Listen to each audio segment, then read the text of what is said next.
And welcome back to our weekly political roundup. Reckhoff here for Ask Judge. Thank you for having me. It's an honor to be here. What happens when a Supreme Court justice interrupts, not to challenge, not to cut down, but to openly respect Jasmine Crockett's brilliance? The question hangs like lightning, flashing across the courtroom in an instant that feels both impossible and undeniable. In a place where silence rules and tradition is heavier than the marble columns themselves, the interruption crashes through the air like glass breaking in a cathedral. For a breathless moment, the room does not move. Pens freeze mid-scratch. A cough dies in someone's throat. The hum of shuffling papers vanishes, replaced by a silence so sharp it presses against the ears. No one expects respect here, not for her. Not for the one they had dismissed as too sharp, too quick, too unapologetically alive in a chamber that prides itself on restraint. But Breyer speaks. His voice is measured, steady, yet carrying an unmistakable weight. The kind that does not ask permission, the kind that makes the air bend around it. He does not raise his tone, yet every syllable is amplified by the shock it carries. Respect, raw, unfiltered, unprompted, drips from his words. And suddenly, all the subtle sneers, all the quiet dismissals that had trailed Crockett into this room, begin to dissolve under the light of something stronger. Her eyes narrow, not in defiance but in calculation, absorbing the moment without surrendering to it. She knows the danger of appearing too victorious too soon. Yet behind that restraint, a fire sparks, one that says the battlefield just tilted, even if only by a fraction.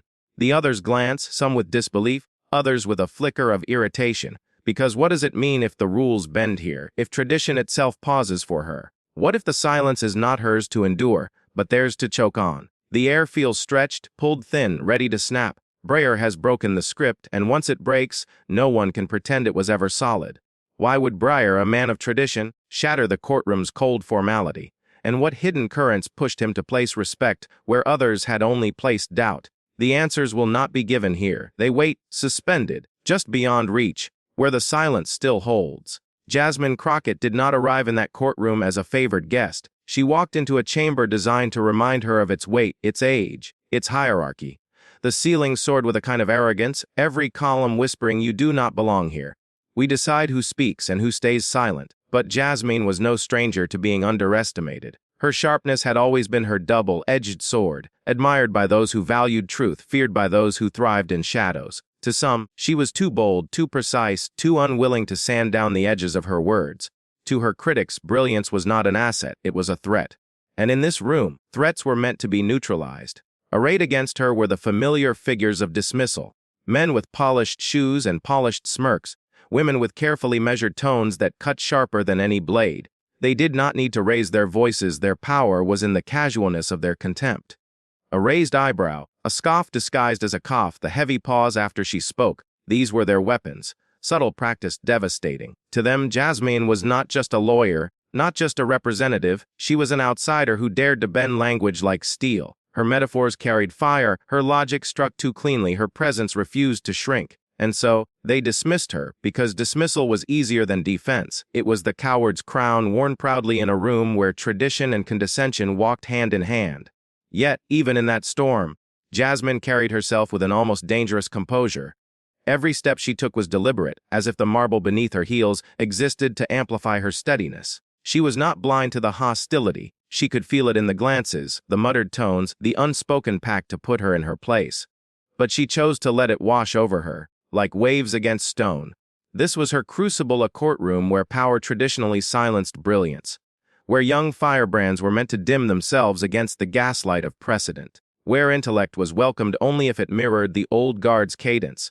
Jasmine, they believed, would learn her limits here. She would be cornered, corrected, contained. But there was something they never understood. To be underestimated is not to be weakened. It is to be armed with invisibility until the moment strikes. Jasmine knew that silence was not the same as surrender. She knew the hostility was not evidence of her failure, but proof of her disruption. The chamber hummed with its own arrogance that day, but arrogance has a flaw. It never prepares for humility. The opposing figures were so certain of their stagecraft, so convinced of their control, they did not see the cracks forming in their performance. They did not notice the restlessness building in the room, the unspoken question trembling beneath the surface. What happens if she refuses to bend? And Jasmine, standing in the eye of that storm, carried the quiet assurance of someone who had faced worse. She did not need the approval of those who doubted her. She needed only the chance, the briefest, sharpest chance to let her brilliance pierce the silence. What no one expected was that the silence would not be broken by her voice. Not at first. No, when the moment came, it was not Jasmine who shattered the script. It was the one man who embodied tradition itself. But what no one expected was who would break the silence. From the moment Jasmine Crockett opened her mouth, the interruptions began. Sharp, precise thoughts cut down mid-sentence. Questions twisted before she could finish her answers. It was not curiosity driving them. It was control. A strategy as old as the chamber itself. Slice the rhythm, fracture the clarity, plant doubt where none belonged. She leaned forward, words measured, but before her argument could unfurl, a voice clipped it in half. A pause, a smirk, a condescending shake of the head. That's not quite the point. One of them would murmur, as though correcting a child, as though her brilliance were a misstep to be brushed aside. It was gaslighting disguised as dialogue. When her evidence was airtight, they pretended it was vague. When her logic shone, they questioned her tone. And when her metaphors sparked fire, they fanned the smoke of distraction. Are you emotional? One voice asked, not in words, but in the lilt of skepticism that hung like a blade above her. She held her composure. Though every dismissal was meant to chip at it, the tactic was not new. Doubt the woman. Doubt the outsider. Doubt the one who refuses to bow. In this courtroom, power did not always argue with facts. It argued with posture, with smirks, with silence stretched long enough to make brilliance stumble. But Jasmine did not stumble. She adjusted. She steadied her voice against their interruptions, even as the audience, the watching eyes, the restless pens, felt the frustration mount. Each time she was cut off, something in the room shifted. What had begun as arrogance began to curdle into impatience. It wasn't just Jasmine's composure on trial anymore. It was their cruelty, their need to silence her, laid bare for all to see. The near breaking point came like a storm cloud, silent at first, then electric. She had crafted a sentence layered with precision, leading to a razor-sharp conclusion. It was the kind of line that leaves no air in the room, and just before it landed, an interruption slashed across it. A hand raised, a voice injected, mock casual, mock reasonable, designed to fracture her crescendo. For a heartbeat, Jasmine's silence held the weight of fury. Her lips parted, then closed. Her jaw tightened. The audience leaned in, sensing the knife edge. Was this where she would falter? Was this where composure would finally crack under the weight of arrogance? But she did not break. Instead, she let the interruption hang, exposed in its pettiness, naked in its intent. She tilted her head, her gaze steady, her pause deliberate. And in that pause, the room saw the truth. The interruption did not weaken her argument. It revealed their fear of it. The tactic had failed. Gaslighting relies on confusion, on the victim's second, guessing herself. But Jasmine did not question her own words. She let the chamber question theirs. She spoke again, slower this time, voice sharpened, her cadence unshaken. What they had tried to smother, she resurrected, stronger, heavier, undeniable. The frustration in the gallery thickened. Pens scraped harder, eyes darted between figures, the air itself tense with the recognition of injustice. The audience was no longer neutral. They were pulled into her struggle, feeling the insult with her, aching for her next strike. And then came the turning point, not with her words, but with the silence that followed them. After yet another attempt to corner her, to twist her reasoning into knots, she delivered her rebuttal with surgical precision. The chamber stilled. No one interrupted. No one breathed. The arrogance that had seemed unshakable only moments before now trembled on its own foundations. Her critics thought they had her cornered. They thought their tactics would force her brilliance into submission. Instead, they revealed just how terrified they were of it.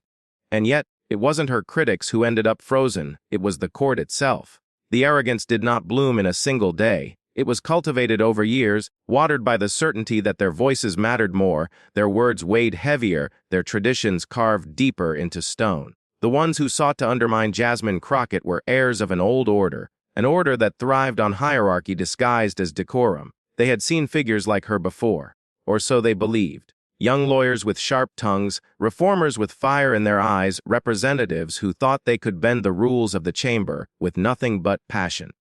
Those figures came and went, their brilliance dulled against the relentless grind of dismissal. This history gave the antagonists confidence, a smug assurance that Jasmine would be no different. The pattern was textbook. Interrupt, diminish, smother. It was a performance they had perfected, passed down like an inheritance. A raised eyebrow here, a mocking sigh there, the soft patronizing chuckle that said, "We've heard this all before, child."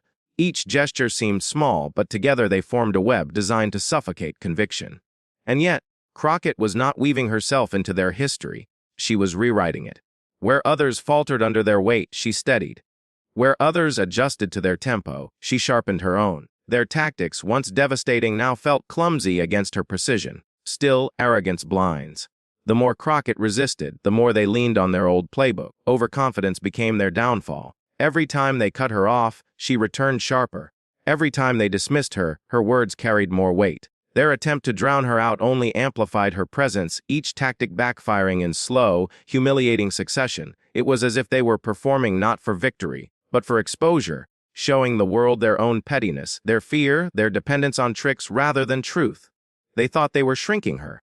Instead, they were casting her brilliance in stark relief, like a flame made brighter against the backdrop of smoke. The irony was merciless. Their efforts to paint her as inexperienced only highlighted their own rigidity. Their attempts to question her composure revealed their lack of it. They had meant to show dominance, but what they revealed was fragility. The fragility of a system so afraid of fresh brilliance that it could only survive by silencing it. By now the gallery had shifted. No longer passive observers, they leaned forward with the weight of recognition. They saw the imbalance, felt the tension, tasted the bitterness of arrogance unraveling. The energy in the room had changed. The antagonist could not sense it, but everyone else did. Their performance was no longer convincing. It was desperate theater. And then came the final misstep. In their zeal to assert control, they overreached. A question too condescending, a dismissal too sharp, a tone too dripping with disdain. It was the crack that broke the marble mask. The arrogance no longer looked like authority. It looked like fear dressed in ceremony. Crockett did not need to point it out. She simply stood firm, her silence heavier than any rebuttal. The irony was complete. In trying to erase her, they had etched her brilliance deeper into the room. And then, the silence fell. The storm had built slowly, almost imperceptibly. Interruptions, smirks, condescension. It was the same playbook the chamber had used for decades. But then came the overreach, the crack in the marble mask.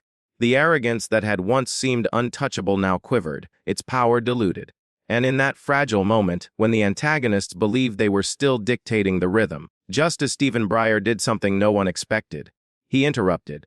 But this interruption was not like theirs. It was not laced with dismissal or dripping with superiority. His voice cut through the air with the precision of a bell tolling in a cathedral, steady, resonant, impossible to ignore. "I want to pause here," Breyer began, his tone deliberate, "because what Representative Crockett just laid out, what she articulated with such clarity, is something worth respecting." The words dropped like stones into still water, sending ripples across every face in the courtroom. For an instant, no one moved. Even the air seemed to hesitate, suspended in disbelief. Respect, the word itself carried weight, a rarity in a space where acknowledgement was rationed carefully, handed only to those who had earned decades of deference. But here it was, directed not at a peer steeped in tradition, not at a voice dulled by conformity, but at Jasmine Crockett, the one they had tried so desperately to silence. The reaction was cinematic in its detail. One clerk's pen hovered above paper, frozen mid-scratch. A cough lodged in a throat, swallowed back with an audible gulp. A row of suited figures shifted uncomfortably, their confidence melting into confusion. Even the antagonists themselves seemed to fold inward, their postures betraying the weight of a blow they had never anticipated. It was not just what Breyer said, it was when he said it. At the precise moment they sought to corner her, he dismantled the corner itself. He had not raised his voice, had not barked commands, yet the effect was seismic. Tradition had spoken, but instead of reinforcing the walls, it had opened a door. Jasmine's reaction was a study in composure. Her face remained calm, her shoulders square, her lips pressed into a line that betrayed neither triumph nor surprise. But her eyes told the story. Beneath the veneer of control, a glimmer burned, sharp, alive, undeniable. It was not the look of someone receiving a gift. It was the look of someone whose brilliance had finally been recognized, if only for a fleeting moment, on its rightful terms. Inside, she felt the swell of vindication, but she mastered it. To show too much would risk trivializing the weight of Breyer's words, turning respect into spectacle. And so she held still, letting the silence wrap around her, letting the courtroom itself bear witness to the shift. The antagonists, meanwhile, flailed in quiet desperation. Their weapons, interruptions, dismissals, smirks suddenly seemed dull. What could they say now when one of their own pillars of tradition had bent not toward them, but toward her? Their overconfidence had backfired, their arrogance exposed, and now Breyer's acknowledgement sealed the irony they had tried so hard to avoid in their efforts to diminish her. They had magnified her beyond themselves. The audience absorbed it all like characters frozen in a tableau. One journalist's eyebrows arched so high they seemed to vanish into her hairline. A spectator's mouth formed a silent ooh, suspended, mid-breath. The clerk whose pen had stalled finally let it drop to paper again, though the line it traced was crooked, jagged, proof of a hand still trembling. And in that room, history itself seemed to pause. Respect, freely given from a figure so steeped in tradition, was no small rupture. It was an earthquake. It rewrote the balance of the chamber, if only for a moment, forcing everyone present to reconsider not just Jasmine, but the rules of power they had taken for granted. Breyer himself did not linger. He did not elaborate with flowery praise or overstated rhetoric. He spoke simply, firmly, then allowed the silence to carry his words forward. That restraint gave his respect even more gravity. A lesser man might have overplayed the gesture, gilded it with excessive commentary. But Breyer knew better. His brevity carved the moment into stone. Jasmine took that stone and stood upon it, silent, steady, her composure unbroken. She understood the rarity of what had just occurred. This was not the end of the battle, far from it. But it was a pivot, a point on the map where everything after would look different because of what had just been said. The antagonists would recover, no doubt. They would resume their tactics, sharpen their dismissals, perhaps grow even more vicious in the aftermath. Yet the memory of Breyer's interruption would remain, haunting their efforts. Every time they sought to belittle her, the echo of his words would remind the chamber of what had already been acknowledged: her brilliance, her clarity, her worthiness of respect. The irony was almost unbearable. They had worked tirelessly to silence her, yet it was their very aggression that created the stage for Breyer's intervention. Without their arrogance, his words might have felt perfunctory, passing. But because of their cruelty, his respect felt monumental. They had dug their own graves, and in doing so, they had raised her higher. The chamber sat in that silence, stretched thin and trembling. The audience, the journalists, the clerks, every one of them felt the rupture. This was not just a fleeting compliment. It was a fracture in tradition, a signal that brilliance could not be contained even here. And then, as the silence lingered, the question began to take shape. It threaded through the air, unspoken but palpable. Brushing against every mind in the room, why did Breyer, a man of tradition, break the cold formality of the court? And what does it mean that he chose this moment, this woman, this brilliance to honor? The silence that followed Breyer's words was not the emptiness of absence, but the fullness of revelation. It pressed against the walls, heavy, undeniable, until the very air seemed to bend under its weight. Jasmine Crockett stood at the center of it, composed, the glow of vindication hidden just beneath her steady exterior. For the first time that day, the power in the room did not belong to the antagonists. It belonged to her. Their silence was the surest proof. Men who had filled the air with constant noise, interruptions, dismissals, half-laughs meant to shrink her, now found themselves without a single word to weaponize. Their lips tightened. Their eyes darted. Their papers shuffled with the nervous rhythm of those suddenly unsure of the ground beneath them. The condescension that had dripped so effortlessly before had dried, leaving behind only a brittle shell of credibility. What Breyer had done was not loud, but it was devastating. With a few deliberate words, he had turned the arrogance of her critics into background static, irrelevant noise fading into the distance. Their credibility, once so carefully postured, fractured under the contrast. Because if a man steeped in tradition, guarded by the very institution they sought to uphold, could see brilliance in her, then what excuse did they have for pretending not to? The audience absorbed the moment like witnesses at a seismic shift. Some leaned forward in awe as though trying to memorize every detail, every flicker of expression. Others sat back, their faces softened with relief, as though justice had finally cracked through the marble coldness of the chamber. The tension that had coiled so tightly for hours began to loosen, replaced by something far rarer in that room: hope. Jasmine felt the shift too, though she allowed no outward sign of triumph. Inside there was a quiet exhale, a release of the pressure that had been building with every dismissive glance, every sharpened interruption. This was not vindication she had demanded, not even one she had expected, but it was recognition she had earned. And that made it sweeter than any declaration she could have spoken herself. Her restraint amplified the victory. Had she smiled, had she allowed satisfaction to flicker openly across her face, it might have reduced the moment to a contest of egos. But her stillness turned it into something larger. It was not about sparring with her detractors, it was about standing steady in brilliance when others had tried to erase it.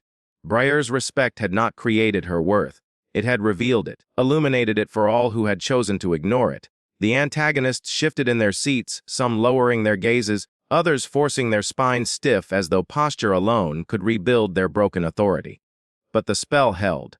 They could not speak without betraying their own defeat, and so silence became their prison. In that silence, their power shrank while hers expanded. Relief spread through the chamber like a current. It wasn't loud or exuberant, but it was felt in the subtle ways a collective breath released, a tension unwound, a recognition shared silently among those who had waited too long to hear brilliance met with respect rather than derision.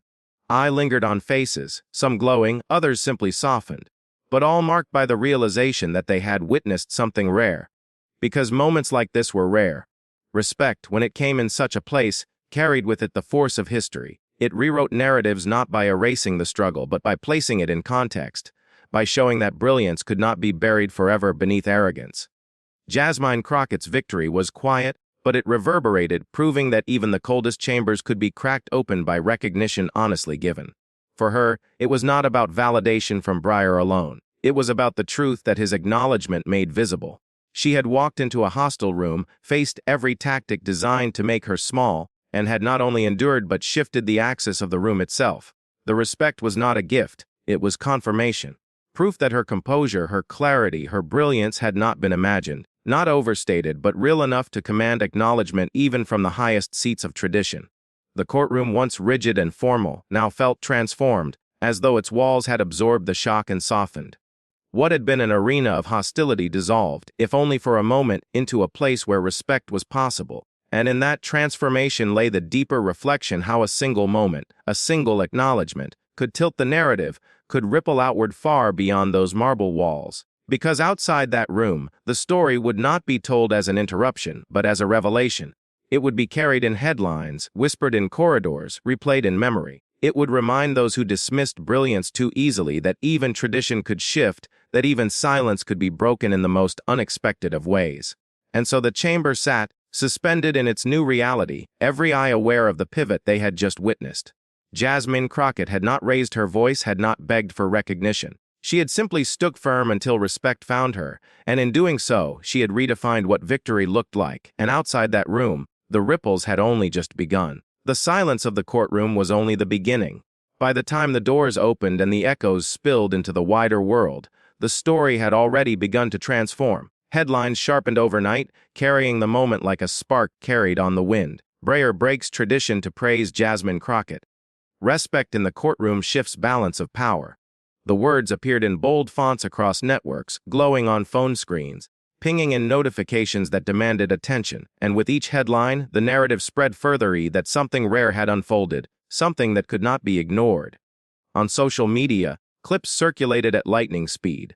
10 seconds of silence, 10 seconds of Breyer's measured words, and 10 seconds of Crockett's steady gaze became the most replayed footage of the week. Viewers who had never before paid attention to the sterile cadence of courtroom exchanges suddenly found themselves enthralled, watching again and again, searching for meaning in her eyes, in his tone, in the stunned reactions frozen around them. Public discourse erupted. Supporters flooded platforms with awe and vindication. Finally, they had to recognize her. This is what brilliance looks like under fire. Memes appeared, contrasting Crockett's calm composure with the sputtering silence of her critics, framing the villains not as powerful gatekeepers but as small men shrinking in the shadow of her brilliance. Her opponents, once eager to portray her as unprepared, radical, or reckless, suddenly found themselves exposed. Their arrogance, once mistaken for authority, was reframed as fragility. Their interruptions now looked desperate, their condescension petty. Against the backdrop of Breyer's respect, every tactic they had used to belittle her appeared childish, transparent. Ideological whiplash set in. The same voices that had dismissed her were now scrambling to explain away the justice's words, but their defenses rang hollow. Because the moment had already been claimed. It was no longer a personal recognition, it was a symbolic shift. Breyer's respect was framed not merely as one man acknowledging one woman's brilliance, but as an institution forced, however briefly, to acknowledge the presence of a new power it could not silence. Commentators called it a hinge moment, a fracture in the old order. If brilliance could pierce the armor of tradition here, then where else might it break through? The ripple effect spread to communities far beyond the court. Students replayed the clip in classrooms, citing it as proof that resilience mattered, that intellect could not always be ignored. Activists claimed it as fuel, proof that the tide of respect was shifting, however slowly, toward those who had been silenced. Even skeptics found themselves caught in the current, if even a justice pauses to respect her. What does that say about the movement she represents? The twist of the story lay in its reframing. What at first seemed like a singular compliment became, in public imagination, a collective turning point. Respect was not the end of the drama, but its spark, igniting debates about gender, power, and the ways institutions bend, or fail to bend, under the weight of truth. Crockett herself, when asked, gave little away. She did not gloat, did not replay the moment in self-celebration. She simply noted the respect and moved forward, her restraint only deepening the impression that this was larger than her alone. That quiet composure became part of the myth. She had received the respect, yes, but she had also risen above it, letting others write the meaning while she kept moving toward the next fight. And so, the ripple effects continued. What began as a single interruption had become a moral showdown, not between Crockett and her critics, but between small-minded arrogance and undeniable brilliance.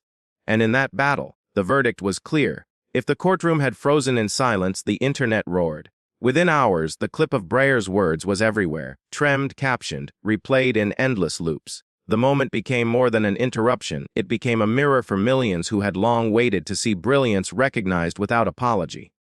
Comments stacked by the thousands. That wasn't just respect, it was history pausing for her brilliance. Another read, I've never seen a room full of power go so quiet, so fast. The phrases crystallized into shareable sound bites, shorthand for a moment that needed no further explanation. On TikTok, the silence itself became a trend, stitched into videos where creators reenacted the freeze-frame expressions of Crockett's critics. Twitter, sharp, merciless, flooded with one-liners. They tried to bury her voice, but Breyer just gave it a microphone. The coldest courtroom freeze I've ever seen. Viewers who had never cared for politics leaned in. They weren't just watching legal history, they were watching cultural history, a generational shift captured in under a minute of footage. And in the rush of reactions, one truth became clear. The respect given in that room didn't stay contained. It became viral fuel, rewriting reputations in real time. And yet, the real story wasn't in the comments, it was in what came next. Justice Breyer respected her brilliance, and the court froze to witness it. In a chamber where arrogance had long ruled, silence became the crown on Jasmine Crockett's victory. The moment tied back not to loud triumph but to quiet vindication, proof that brilliance, when unshaken, forces even the most guarded institutions to pause. For Crockett, this was not the end of a fight but the sharpening of a legacy. Her composure had spoken louder than her critics' interruptions, her clarity outshone their condescension. And when respect finally arrived, it was undeniable, reshaping not just the room but the story carried far beyond it.